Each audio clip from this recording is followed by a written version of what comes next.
Hello and welcome once again to the Bike Show, to our very own COVID-impacted crisis bike show because, well, just because that's the way the world is these days. I'm here in the Auvergne in France and Donovan is in Johannesburg in South Africa. And we don't have any bikes. We're not riding any bikes because, well, you may remember that I've told you that our camera woman is trapped in Chile because of COVID restricted flights. Well, that's going well because she's now got COVID. And she's in quarantine. No, we shouldn't laugh, Don. Why are we laughing? It's not right. Yeah, she's sitting in a leper colony right now. But no, we're laughing because she's got no symptoms. She was actually, they did it as a precautionary thing. And they said, oh, by the way, you've got it. And she went, what? So Don obviously isn't filming any bikes. Our camera woman isn't due to be back for a while, so we're making plans to get other camera people to help out Don. I, on the other hand, after 7 months away from motorbikes, I got to bring you the 890 Adventure the other day. I have another bike in the garage. Unfortunately, this is the wettest and coldest May in the history of France. So, yes. It's just not possible to ride. If you're watching Le Mans practice, the MotoGP Le Mans practice, it's pouring, it's freezing cold, everybody's struggling. But you know what? They're out riding and Matt isn't. So there we go. Yeah, look, it's the perfect storm of circumstances. So the test that we were hoping to bring you this week, we can't. So what we've decided to do, as you can tell, is talk absolute rubbish. But with a point. We have a target, and that target is to arrive at 2020. Bear with us. Look, I know we're halfway through 21, but 2020's Bike of the Year. I mean, it was a COVID effect. It was a pandemic year last year. Yeah. So, not everyone's ridden all the bikes. The manufacturers didn't, do everything they wanted to do. But having said that, actually, pretty good year for new motorcycles considering. It's annoyingly good, and we didn't go to any of the cool launches, didn't do any of that. We were sitting inside our houses twiddling our thumbs. So we're going to make up for it by doing the 2020 Bike of the Year in May 2021.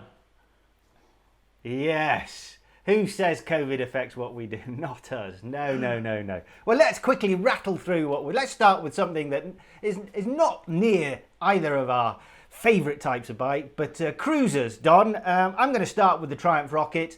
This is a legend of a motorbike, remember, that was all about having a massive engine and something vaguely motorbikey wrapped around it. Well, they updated it at long last. It looks absolutely fantastic. The engine now makes 167 horsepower, the same 221 newton meters. They've shaved 40 kilos off its weight, so it really handles now, although it still does weigh about 700 million kilos. It's still heavy. But it goes around corners. It's finished in only that beautiful way that Triumph can do. The legend of a bike, as far as I'm concerned, has grown even more legendary. Brilliant bike. Any disagreement from you, Don? I'm gonna name one sort of negative, is that when it came out, we sort of thought it was gonna make the entire Earth. We open the throttle, the entire Earth is just gonna shake and rip apart, and it sort of didn't. Basically, he's criticising it for being too civilised. I would say that's one of its plus points. I spent a lot of time bigging up and thought I would ride, but COVID again last year got in the way of the launch here in Europe. BMW's R18. Yes. Okay, now this received a fair amount of stick from quite a few journalists. I was not one of them though. Okay, it's got little problems, like it's not exactly comfortable. You do feel like you've spent the night in prison. And as soon as you try and lean at 3 degrees, something touches the ground. So what other manufacturers have is they've got retro. This is not retro, it's heritage, which is like a step up. It's got a class about it. It looks like all the BMWs for, 60-something years. And you just kind of feel all of them when you ride. It's so beautifully built, so beautifully made, so beautiful to look at. And that giant 1800 motor. I mean, I don't know, it's got 6 gears. I don't know what for. It needs 3. It makes 158 newton meters of torque, and you just sit there all day feeling that in these giant cylinders, and you feel like a king. And I absolutely love it. Don, enough talk of cruisers. Let's have a talk about nakedness, which is always a great topic for conversation, because last year, wow, was the year of the naked, of the hyper naked sport bike. So many to get through. I'm going to start with one that that had basically already ruled the roost, and that was KTM's Super Duke R, the 1290. Now, it's called the Beast. The factory called it the Beast, which was a bit brave of them, but to be fair, it has lived up to that reputation. A legend of a nearly 1.3 litre V-twin, 180 horsepower motor with more torque than anyone can ever hope to deal with. It had a reputation as being a beast, slightly deservedly, because its handling was always lagging behind its amazing engine. Well, last year they updated the handling and gave it a level of civility, a level of quality, and a level of playability that kind of complements the engine now and makes it almost the perfect all-round naked hyperbike. It's civilized enough to live with on a day-to-day basis, and yet it's still got enough thrills to make you wish you had 10 lifetimes in which to take advantage of it. Brilliant motorbike that just got better, if that's possible. Well, I'm going to stay with the orange guys, because Austria was a hive of activity last year.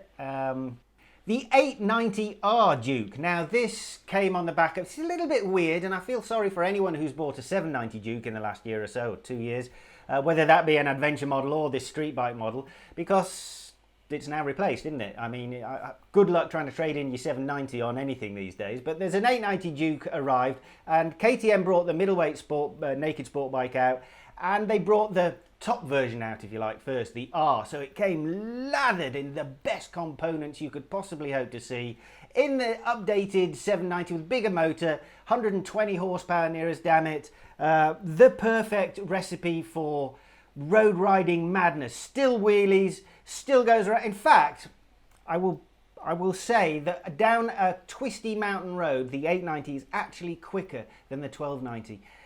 It's easier to manage, and it's more rewarding to ride. I'm of the firm believer now that superbikes and hyper naked bikes are almost too much. I love them, they're brilliant, and who doesn't want that hit of an engine? But in terms of riding enjoyment, it's more enjoyable to ride a bike closer to its limits than just wave at the limits from a distance, as you do with the big superbike. So yeah, absolutely brilliant bike from KTM. Don, Ducati's V4 Street Fighter, how was that? Yes. Oh yes. Now, okay, Ducati had never quite entered the super naked market. I mean, we had the Monster 1200, and even the Monster 1200R, it was not quite there. It was sort of really good, but not quite up there with some of the things BMW, KTM were doing. Now they've just arrived with this thing, and it is magnificent. And I'm going to say this, first of all, it's a Ducati. So compared to anything else in the naked market, you arrive on this thing, you pull out your key, it's like pulling out a Ferrari key at a Nissan convention. It's a Ducati, end of story. It looks like a transformer. It has got all the technology you can think of, 208 horsepower, 180 kilograms dry weight. It is absolutely everything you can think of, but in a naked chassis. And if you're going to do lap times around a racetrack, this bike will do quicker lap times than any other naked bike. And that is just, sorry, don't give me a Tuono, don't give me Super Dukes. This thing will be quicker. Okay, well, another bike that really shook the naked, and I love its approach to the naked bike class, which is no compromise, really. Yeah. But this is in a different way, in a more real world way, if you can say real world, about something that has a supercharger. I mean, Kawasaki made their supercharged bike into a naked bike, and you rode that as well. I've said this before, I love Kawasaki, they are mental. They are just, there's something wrong with their heads, and I absolutely love that. So they had the H2, first came out with a fairing bike, then they came out with a sort of semi-touring bike, which is mental. Now it's in a naked bike. It's the ZH2.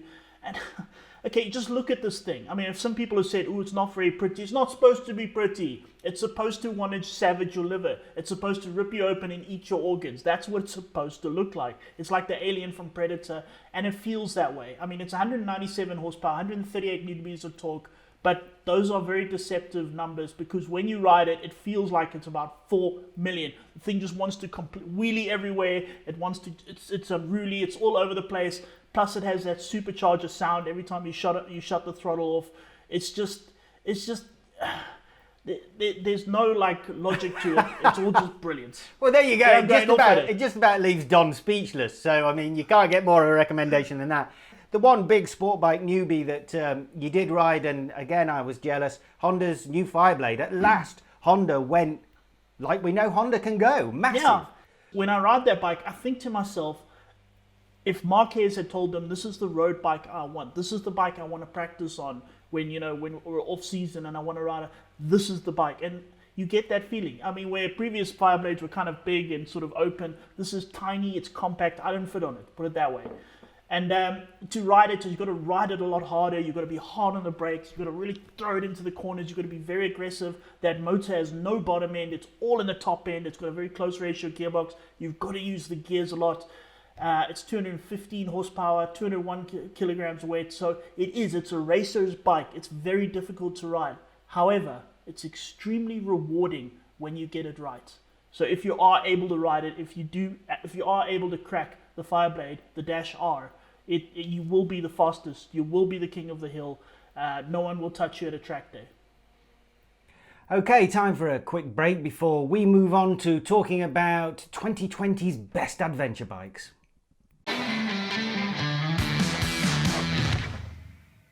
We're about to restart our chat about the best bikes of 2020, starting with Don and the Triumph Tiger. Yeah, it's a Triumph 900 Rally Pro, so it's the more beefier off-road one. It's the one we rode. Well, actually, if you remember, we took it to meet a real tiger, which was kind of fun. They made friends. It was awesome. But here's the thing, okay, about that Triumph 900, and this is all I need to say. Actually, I need to say this, and it's done. It is better than the 800. And literally, I don't actually need to say more than that. Because I'll tell you why. You remember that 800 Triple was so good. Everybody so loved it. That even now, if it rocked up and lined up amongst all the current crop of mid-range adventure bikes, it would still be good. It would still be brilliant. The 900 is better. So it just is good. It just is brilliant. The chassis is a little bit more beefed up, a little bit more kind of off-roady. That motor, it's missing that triple sound. They've got the new firing order, which I don't really like. Sounds like a cement truck. But they've given it so much more mid-range. It's one of these things, again, you never have to change gear. Just wherever you are, open the throttle, it'll work. It's got tons of technology. And yeah, it's better than the 800. All I need to say. The Triumph Scrambler, the 1200, which on the surface looks like a fashion statement, really. A bit like all their other retro stuff, but it's not. It's a super, super capable bike. Would actually make a great road bike if you want to have that retro heritage and tool around Cape Town city centre looking cool. The Triumph Scrambler will do it just as well as any of their road-based neoclassical bikes. The only difference here is you've got 21-inch front wheel, proper level of suspension travel, decent off-road electronics. There are two versions. Either of them will go off-road. There is a more off-road oriented version. Lovely looking thing, as with all Triumphs these days, beautifully finished, fantastic electronics, and that 1200 motor in the high torque version, I think it's just under 100 Newton meters of torque. It's only making 75 horsepower, but you never ever feel like you need any more horsepower. And as far as cool bikes go, you just don't feel much cooler than you do when you're on a Triumph Scrambler. Yamaha's Tenere, the 700. You liked it, didn't you? Well, more than liked it. You thought it was excellent. Yeah, the concept was called a T7, and we just all call it a T7 because it's easy to say Tenere 700. So yeah, T7. It is sort of a very different path for Yamaha. First of all, it's made by Yamaha, so it's going to last forever. You just know it's a quality product. It was criticized for being too simple, so no fancy electronics, no anything like that. However, I'm going to say that's kind of, for the person who's going to buy this bike, a good thing. Because this is the bike where if you're going to go on an around-the-world journey solo, you're just going to get on this bike and you're going to go. And you don't know quite where you're going to go. There's going to be no backup. There's not going to be no anything. It's this bike. Because it won't. It won't break. Nothing will ever go wrong. You will go forever. It's also extremely easy to ride. It's extremely capable. The off-road capabilities especially are just out of this world. It will go absolutely everywhere. It's got that peach of the same motor as the MT-07. It's 72 horsepower, 68 newton meters of torque, which isn't a lot, but it's sort of, again, one of these deceptive things. When you're on that bike and you're opening the throttle, it's got that sonorous, deep sound the motor makes, which is quite nice. While we're talking about the smaller capacity adventure bikes, this definitely wouldn't get any headlines, but I think one of the most enjoyable pieces I've seen Don film and one of the most genuine adventures a man has ever undertaken in the name of testing a motorcycle. The 390 adventure from KTM, Don, you took it in search of snow. You found snow. I did Good find on you. snow. But the bike? I did. We found this much snow. It was magnificent. Okay, so if the Tenere 700 is the Anywhere motorcycle, this is the Any1 motorcycle. Absolutely anybody, anywhere, can get on a KTM 390 adventure and go anywhere. In fact, they could go more because, you know, these big, like the 1290s and the 1250 GSs and all of that, they're big, they're quite sort of cumbersome. So you can't actually take them anywhere, even though they've got the specs. Whereas the 390, wherever you want to go, take it. It's that small, it's that compact. The motor will never overwhelm you.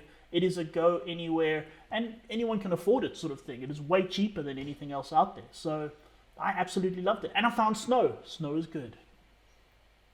Yeah, he was giddy. He was overcome a little bit by snow. Don, we've been through a varied list of what is a good bunch of bikes, I have to say. And now we have to come to the thorny issue. There's no voting. There's only me and Don. I'm going to start. And I'm going to say it was actually quite a difficult choice this year. Often in a year you get something that stands out and you know from like halfway through the previous year what it's going to be. This year, not so much.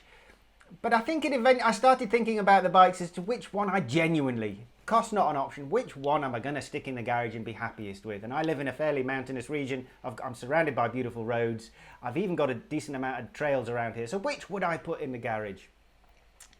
And it comes down to an orange bike, and it's not the obvious one. I would choose KTM's 890 Duke R. Yes, it's not the most powerful bike on this list. It's not the most beautiful. But in terms of riding, feedback and enjoyment, nothing I rode in the last 12, 14 months gave me the sort of pleasure that did as a... Don't think of it as a naked bike. It's a proper, hardcore little sport bike. I'm going to have to say that the bike that really stood out for me, and I don't know why I'm pausing, this is not a surprise, it's the bike I choose every bloody year. It's the KTM 1290 Super Duke R. Now, I'll tell you why. I mean, the really big class this year is the naked one. I mean, the mid-range and super nakeds. But we did a super naked test last year. We had all of them there lined up at Red Star. And as I said, the ZH2 was just a monster. You know, you love it. The Street Fighter, again, all the respect in the world. You know, it will do the fastest lap times, faster than anything else. But you just found, of the group of riders there, when sort of everything was kind of free and just climb on a bike and go and ride, you tend to see everybody kind of head towards the Super Duke. And it just got something about it, just the way it feels, especially now with its new great handling, that motor, it just gives you this childish grin. And that's why we ride motorbikes. We want to be children. We want big grins. Well, it may have been a COVID-affected year, but that hasn't stopped the manufacturers pumping out some really good bikes. And finally, admittedly about 6 months too late, we have got around to choosing our bike of the year for 2020. It's up to you which of us you believe. I have to say I would be more than happy if I had the Super Duke R in my garage. As I said, I would take the 890R, but I have to say it's also a testament to how well KTM are doing at the moment. The Austrian manufacturer is pumping out excellent bike after excellent bike, and we didn't even get to cover the 890 adventure bikes, and yeah, plenty more to come from them in terms of the 1290 as well. And they've got a range of small bikes coming, so possibly set to dominate that part of the market as well. So well done to KTM. I think Don and I will stop talking rubbish now. We're definitely going to start ignoring each other, turn the telly on and watch a MotoGP qualifying, because hopefully Brad Binder on another orange bike from KTM can make it a really special weekend for us and manage to pick up the win in France.